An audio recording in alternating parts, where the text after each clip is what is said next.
La colère, le ressentiment, la haine, ce sont des poisons que vous buvez, et vous vous attendez à ce que quelqu'un d'autre meure. Non, la vie ne marche pas comme ça, vous buvez du poison, vous mourrez, c'est une vie très juste.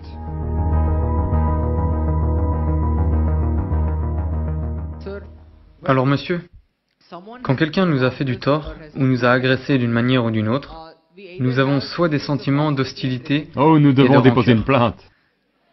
Non, à petite échelle, s'ils nous agressent ou s'ils nous font du tort, nous éprouvons parfois du ressentiment et de l'hostilité à leur égard.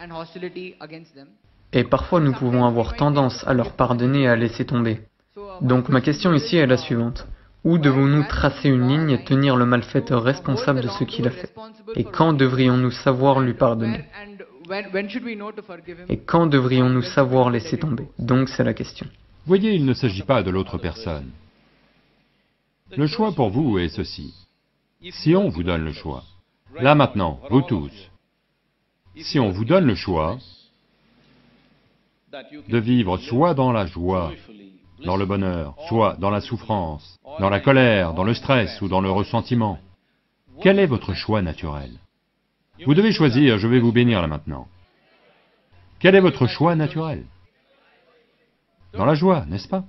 Parce que chaque être humain recherche le plus haut degré de bien-être pour lui-même, pour elle-même.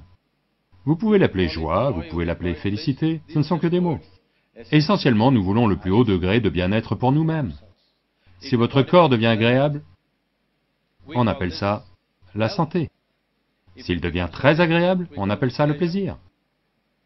Si votre mental devient agréable, on appelle ça la paix. S'il devient très agréable, on appelle ça la joie. Si vos émotions deviennent agréables, on appelle ça l'amour. Si elles deviennent très agréables, on appelle ça la compassion. Si vos énergies vitales deviennent agréables, on appelle ça la félicité. Si elles deviennent très agréables, on appelle ça l'extase.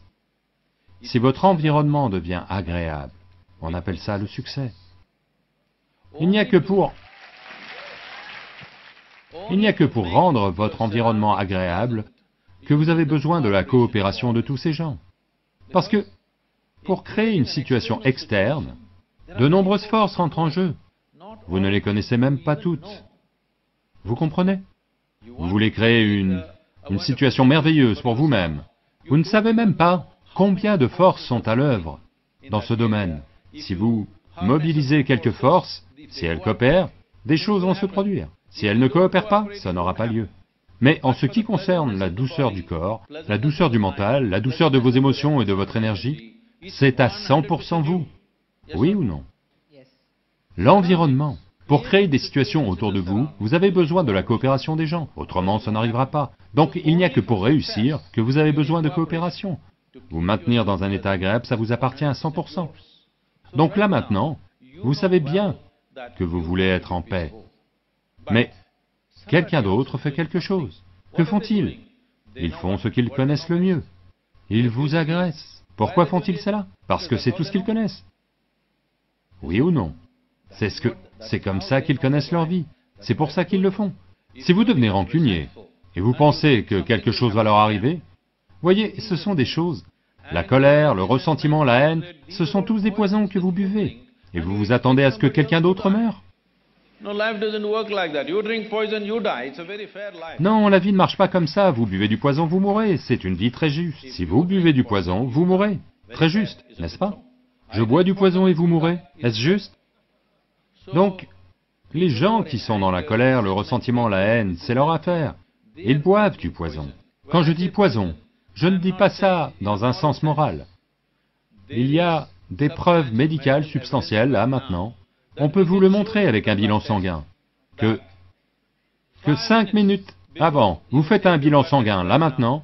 Pendant 5 minutes, vous restez extrêmement en colère, et faites un bilan sanguin, vous verrez que vous êtes chimiquement empoisonné en réalité. Donc vous vous empoisonnez littéralement, pensant que ça va leur faire du mal à eux. Non, ça ne fera du mal qu'à vous. Donc pour moi, ça n'a pas de sens, c'est tout. Ce n'est pas une question de morale, pour savoir si vous devriez vous mettre en colère ou ne pas vous mettre en colère. C'est à vous de choisir si vous voulez vous déstabiliser.